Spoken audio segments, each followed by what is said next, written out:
በሆነ ወቅት ከሱሰኞችና በመጠጥ ከሚቸገሩ ሰዎች መካከል ቁጭ ብዬ ነበር። በእነሱ መካከልም ባለው ሰዓት ግድግዳ ላይ የተጻፈ አንድ ነገር ተመለከትኩ። ግድግዳው ላይም የተጻፈው ነገር እንደዚህ ይላል: There are no justified resentments in this group ይላል። በዚህ ቡድን ውስጥ ምንም ትክክለኛ የሚባል ቂም የለም እንደማለት ነው።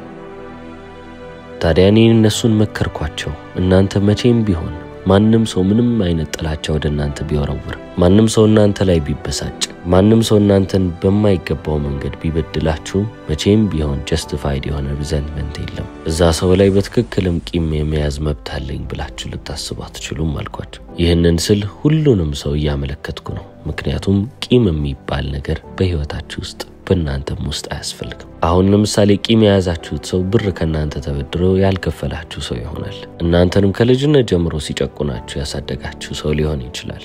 በፍቅር አንዴ ከወደቃችሁ በኋላ ጥላችሁ የሄደ ሰው ሊሆን ይችላል። በምንም አይነት መንገድ ግን የበደላችሁ ሰው እናንተ ላይ ክፉ ነገርን ያደረገውን ሰው ተመልክታችሁ ይሄንን ሁሉ ነገር ስላደረገብኝ እኔ እሱ ላይ ቂም የመያዝ መብት አለኝ ካላችሁ ተሸውዳችኋል።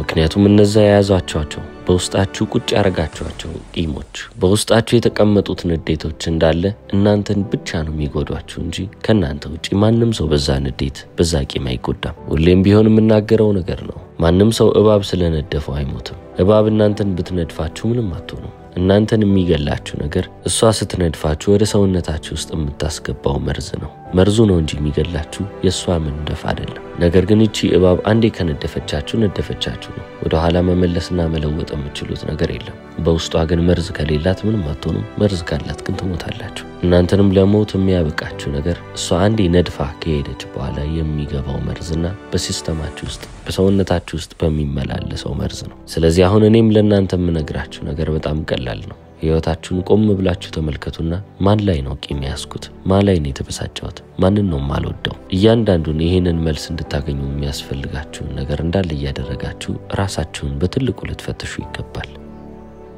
አሁን እንደዚህ አይነት ነገሮችን ሜታፎሪካሊ ወይንም በምሳሌ ለማስረዳት እሞክራለሁ። ለምሳሌ Who Wants to be a Millionaire የሚባል አንድ ሾው ነበረኝ። እዛ ሾው ላይም የተለያዩ ደረጃዎች አሉ። የመጀመሪያው ደረጃ the $1000 level ይባላል። ቀስ በቀስ የገንዘቡ መጠን እየጨመረ እስከ $1 ሚሊዮን ድረስ ይደርሳል ማለት ነው። ነገር ግን የመጀመሪያው ደረጃ the $1000 level የተሰኘው በጣም ቀላል የሚባሉትን ጥያቄዎች የምትመልሱበት ደረጃ ነው። ስለዚህ ዛሬ በዚህ ምክሬ ውስጥም ለእናንተ የ$1000 ስቴጁን ብሰጣችሁ ከዚህ ቪዲዮ ምንም ነገር ባትጠቀሙ የምትጠቀሟት እቺ ብቻ ነች። ምንም እኔ የምለውን ነገር አላዳምጥም ብትሉ ቢያንስ እቺን ነገር ብቻ ሰምታችሁ ቪዲዮን ዝጉት። ሰው ላይ ማሳበቡን፣ ሰው ላይ ወቀሳውን መጣሉን ሙሉ ለሙሉ ልታወጡ ይገባል። በህይወታችሁ ውስጥ ምንም ይፈጠር ማንም ለምንም አይነት ተግባር ተጠያቂ ይሁን፣ ነገር ግን እናንተ ማንንም ቢሆን ልትወቅሱ በምንም ነገር ልታሳብቡ አይገባም። ወቀሳ ወይንም ደግሞ ማሳበብ ከህይወታችሁ ሙሉ ለሙሉ ሊወጣ ይገባል።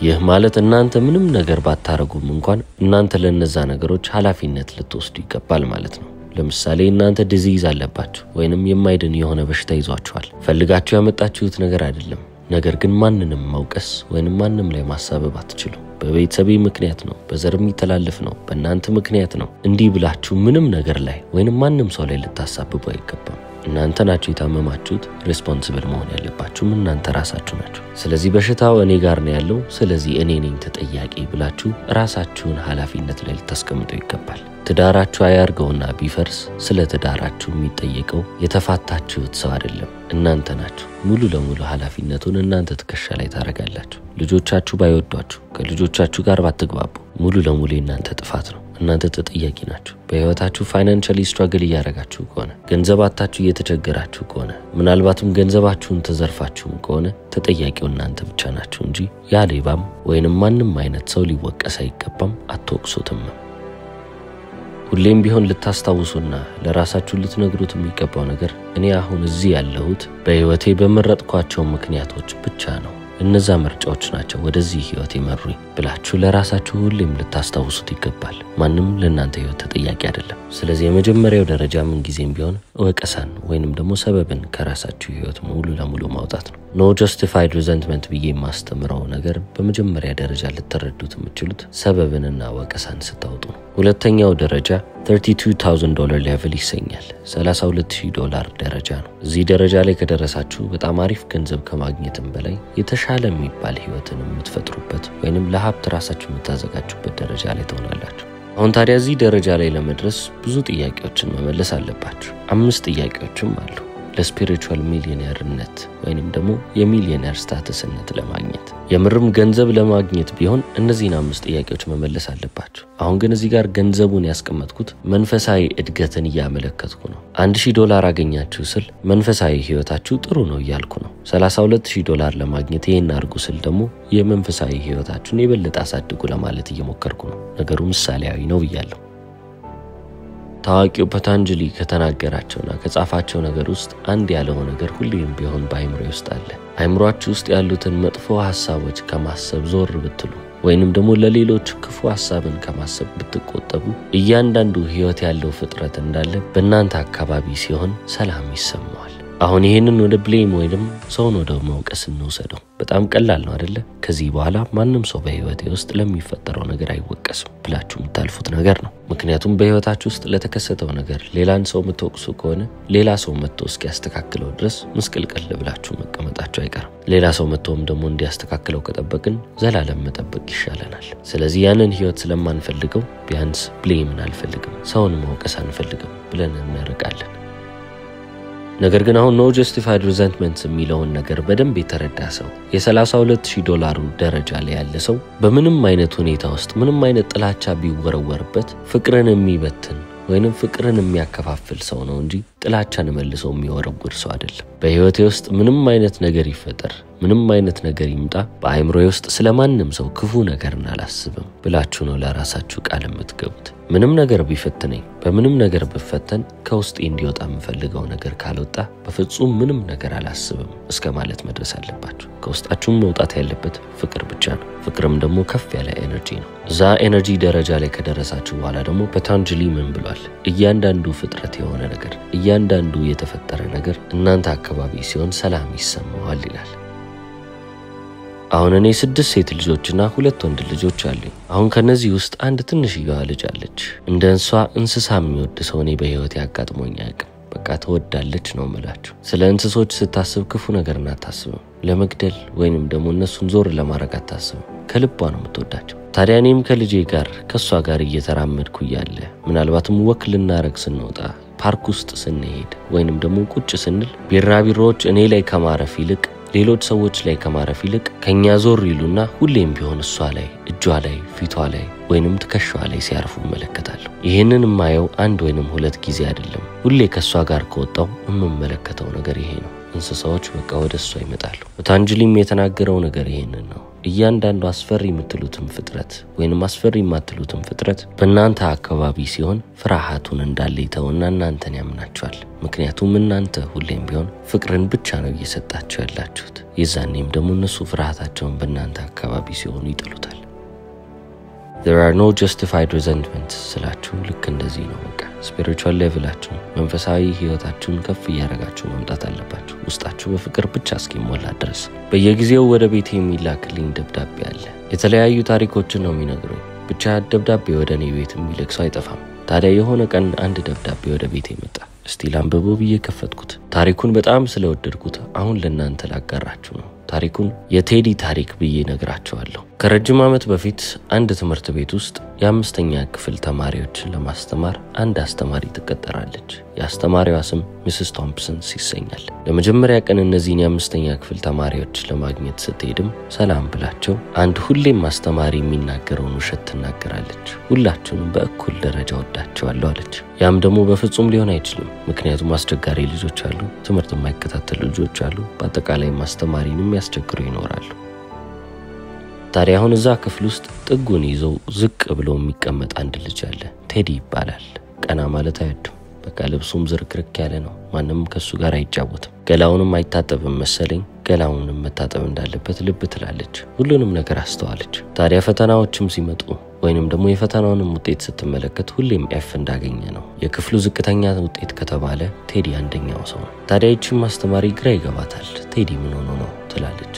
ነገር ግን ሁሌም ቢሆን ምህረት የለሽ ነች። ኤፍ ለመስጠት አትራራም። ታዲያ ከኔ ቀደም ያስተማሩትን አስተማሪዎች ስለ ቴዲ ምን ብለው እንደጻፉ ልመልከት ብላ የቴዲን ብቻ ሳይሆን የምታስተምራቸውን ልጆች እንዳለ መጀመሪያ ተመለከተችና በመጨረሻም የቴዲን ወረቀት ሬከርዶቹን አነሳች። የአንደኛ ክፍል አስተማሪዋ እንዲህ ብላ ስለ ቴዲ ጽፋ ነበር። ቴዲ በጣም ደስ የሚል ልጅ ነው። ሁሌም ቢሆን ሲስቅ ሲጫወት ነው የምትመለከቱት።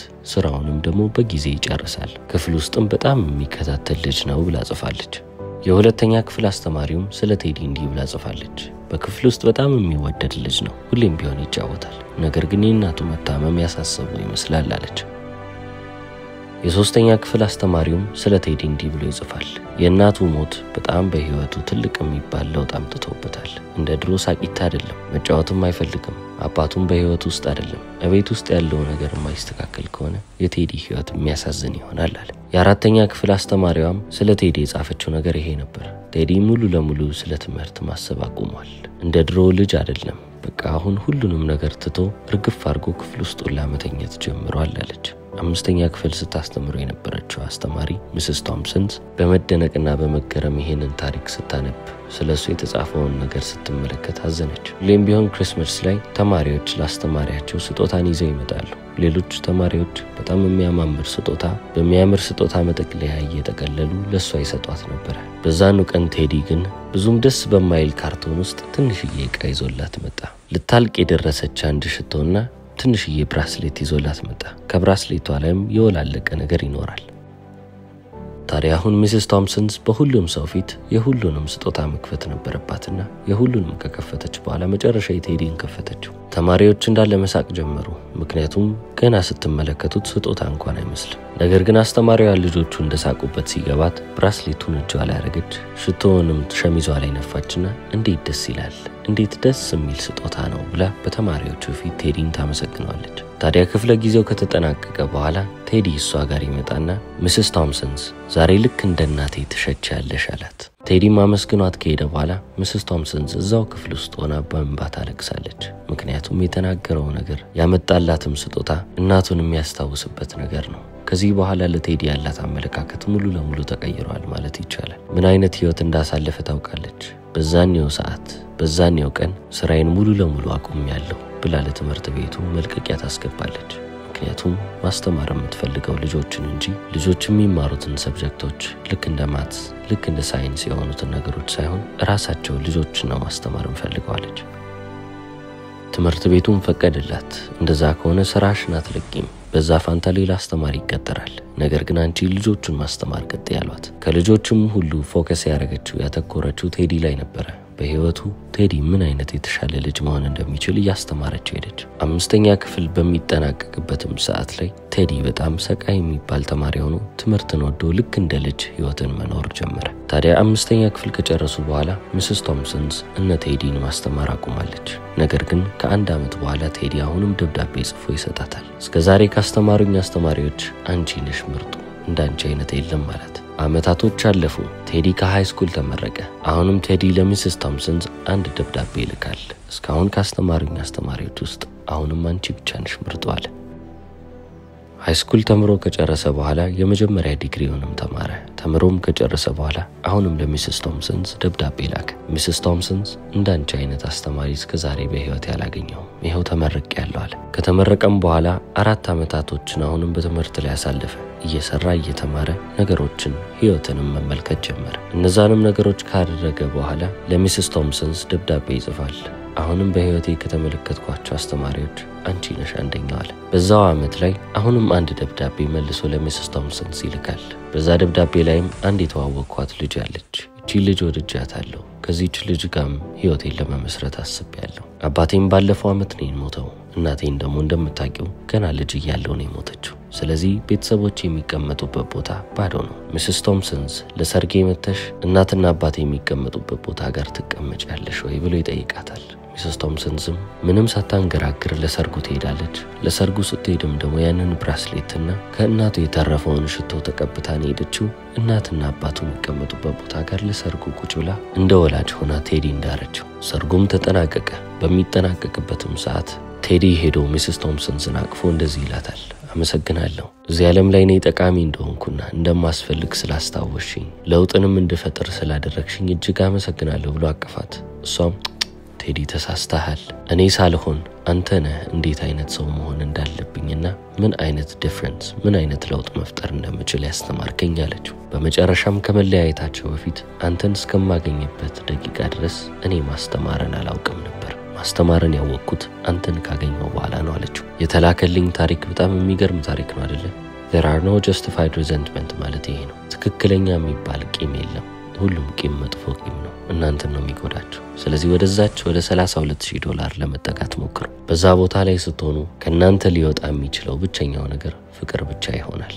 ምክንያቱም በውስጣችሁ ያለው ፍቅር ብቻ ስለሆነ። ስለ እምነት ያስተማሩንን ታላላቅ ሰዎችን ብናስተውስ ሁሉም እኛ ልብ ውስጥ ሊቀሩ የቻሉት በውስጣቸው ፍቅር ብቻ ስለነበረ ነው። ይህንን ያስተማረን እንግዲህ ታዋቂው ሞቲቬሽናል ስፒከርና ስፒሪቹዋል ኦተር ዶክተር ዌይን ዳየር ነው። አሁን ዶክተር ዌይን ዳየር በህይወት አይገኝም። ነገር ግን እሱ ከተናገራቸው አንድ ጥቅሶች መካከል ይህንን ልበልና ቪዲዮ ልጨርስ። ዶክተር ዌይን ዳየር እንዲህ ይላል፣ ፍቅር እኔ ለዓለም የማበረክተው ስጦታ ነች። ውስጤን በፍቅር እሞላለሁ። ለሰዎችም የምሰጠው ፍቅርን ብቻ ነው። እነሱ እኔን የሚመለከቱበት መንገድ የነሱ መንገድ ነው። እኔ ሪያክት ማረግበት፣ እኔ ምላሽ የምሰጥበት መንገድ ግን የኔ መንገድ ነው ይላል። እስከ መጨረሻው ስለተከታተላችሁልኝ አመሰግናለሁ። ቻው።